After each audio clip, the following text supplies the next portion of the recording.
Across all history, the truly strong remain shrouded deep in darkness, hidden from society. They carefully erase all traces of their existence, so that when later generations look back on history, it is as if they were never there. But sometimes, even the most perfect plans to erase one's tracks leave unexpected loose ends. This tome was one of those loose ends, left behind in charred ruins. What secrets lie within?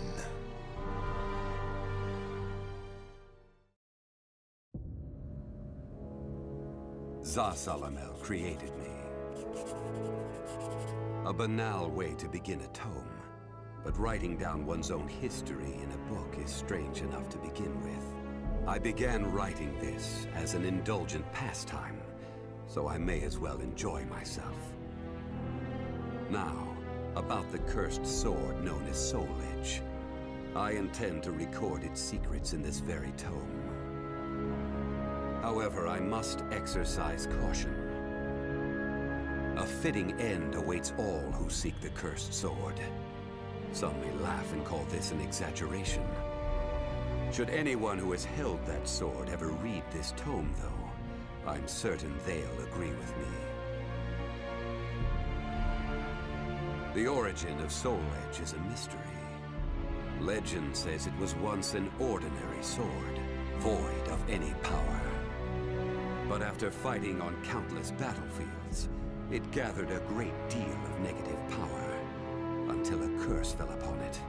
That much is true. All who took Soul Edge in their hands became slaves to the blade, murdering until they bled their last drop of blood.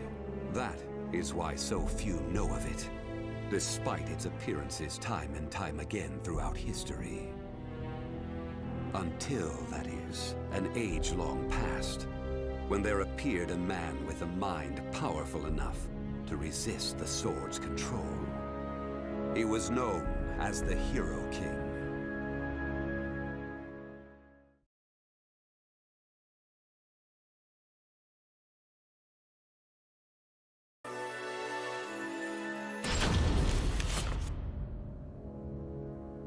In that ancient age, great change came only through war. Thus, controlling Soul Edge meant ruling the world. The Hero King, being the man he was, one could say it was inevitable that he would bring peace to this warring world. I won't record the Hero King's name here. Someday I may decide the time is right to reveal it, but that time isn't now. It is said the Hero King lost Soul Edge due to his jealous son. After the Hero King killed his son, the spirit sword SOULCALIBUR was born from the remnants of the cursed sword. Indeed, the cursed sword and the spirit sword both come from the very same steel.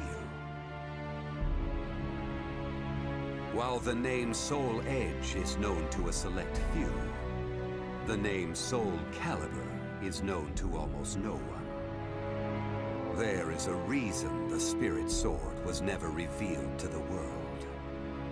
Some say the Hero King created the spirit sword, but the truth is that the Hero King risked his life and failed. Those who would carry on the dead king's wish and perfect SOULCALIBUR were to come later. They were known as the guardians of the spirit sword.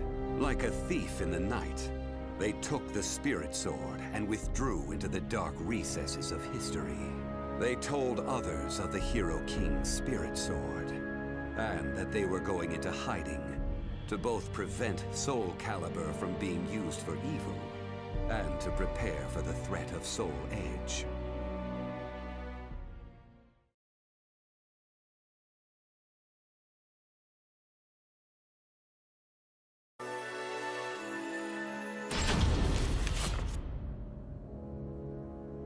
The guardians of the spirit sword only entrust SOULCALIBUR to a select few.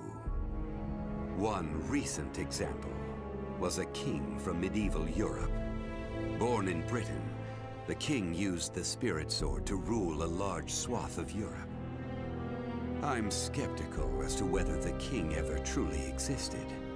But assuming the tales are true, he was somehow connected with the guardians of the Spirit Sword, from whom he received the blade. Also, it would be reasonable to assume the king fought with the one who possessed the cursed sword and won. After the king's death, though, no one knows what happened to the Spirit Sword. Perhaps we should assume it eventually found its way back to the guardians of the Spirit Sword. But it should be noted that their power had dwindled greatly by that time. At the same time, there were those who awaited the second coming of the king. On the eve of the king's passing, a loyal knight set forth to find the Spirit Sword and restore the crown. That was the start of the secret society known as the Aval Organization. They hid themselves well for a considerably long period of time. Not even I learned of their inner workings until quite recently. Sworn to the late king, the Aval Organization sought the Spirit Sword and secretly assassinated all whom they deemed outsiders, those who were aligned with the Cursed Sword or did harm to humankind. A deeper look, however, reveals there was some unrest hidden below the organization's seemingly unshakable exterior.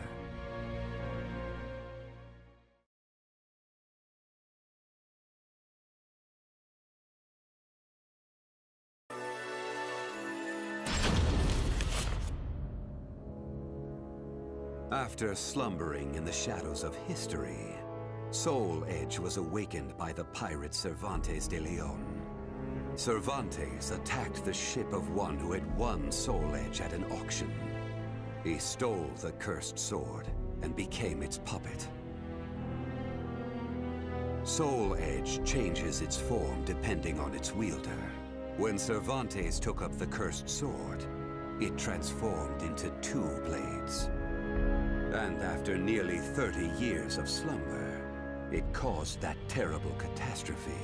Cervantes and the cursed sword were defeated by a female warrior, and one of the blades was destroyed. Shattering without coming in contact with the Spirit Sword was a first for Soul Edge. Immediately afterwards, the evil seed occurred. The evil within Soul Edge was unleashed upon the entire world. Why did the evil seed occur? What havoc did it wreak where it landed? Not even I have any way of discerning this. But one thing is certain. Ever since that day, the cursed sword's malfested kin have been swiftly multiplying. What does it mean to be malfested? It's extremely hard to define, for the resulting phenomena are so varied. There are those who undergo monstrous transformations, while others look no different from ordinary humans at first glance. In addition to humans, some animals have experienced transformations as well. Common traits of the malfested include heightened fighting instincts and violent tendencies. Some become beasts, hungry only for slaughter, while others use strategy to entrap powerful foes. But they all slip into towns and cities, seeking blood under the cover of darkness. Some time after the evil seed, the Azure Knight Nightmare appeared. Rumors said he possessed Soul Edge, and his string of indiscriminate murder seemed to agree with this. Personally, I was also interested in discovering this knight's true identity. I then received news that the Aval Organization had encountered him and were defeated. It intrigued me that there seemed to be someone in their organization deeply interested in the evil seed.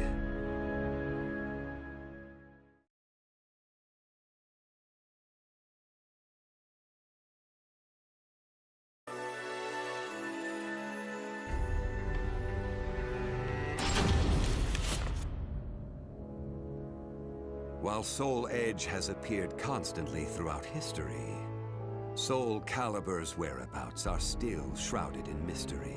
In time, I lost interest and gave up trying to search for any traces of it. But after resuming my search later, I found that it had been taken to a temple in the east at some point.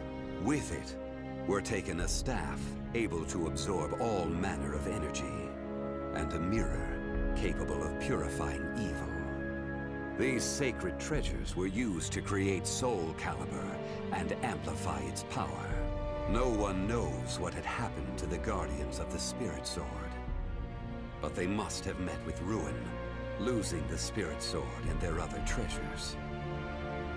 As for the temple, it later became Ling Sheng Su, a famous martial arts dojo that worshipped the Spirit Sword and the other weapons as the three sacred treasures. But now the Spirit Sword is no longer there. The evil seed deeply affected Ling Sheng Su, and most likely caused it to attract evil energy. Its martial arts students were soon overcome by madness and battle lust, and ended up killing each other. The temple fell in a single night. Therefore, no one knows what happened to the Spirit Sword. Only one student of Ling Sheng Su survived. While the survivor didn't possess SOULCALIBUR, there was clearly merit in looking into him. What powers did he possess? What could he accomplish? I was deeply intrigued.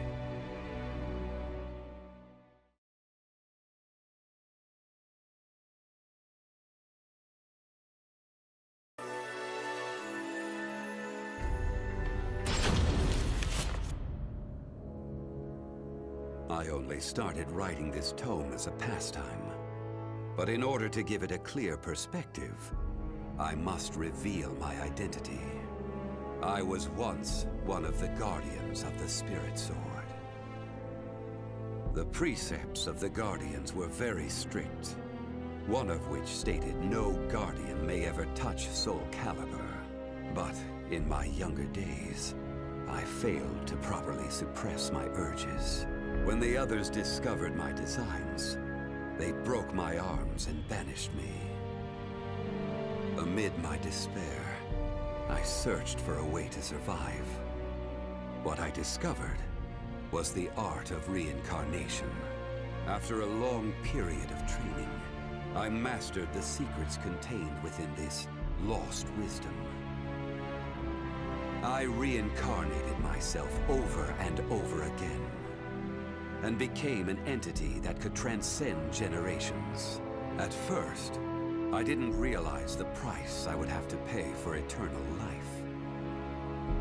For every time I reincarnated, I experienced the pain of death. It felt like my soul was being crushed. It is hard to put such pain and suffering in words. Indeed, I hadn't managed to completely escape death. No matter what one may accomplish in life, death remains inescapable. My bodies have lain in countless graves, but my soul will never rest in peace. So it was that I came to yearn for the final eternal death I could never have. And such desire began to corrupt my everlasting life. Gradually, I began to seek out death itself.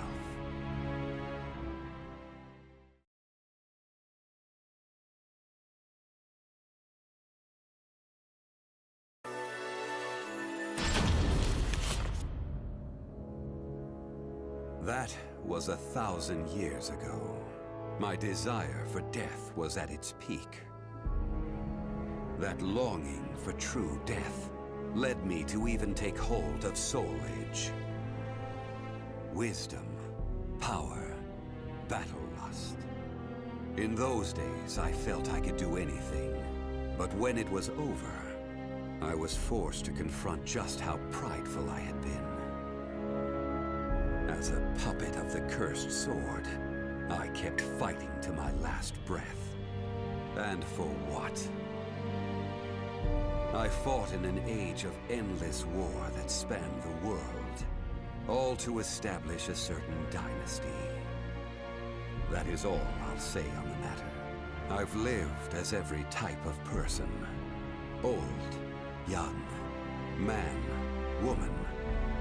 But I've never felt as much joy as when I wielded that power. However, not even the cursed sword could free me from the chains of samsara. And so I died, and was born again into this world.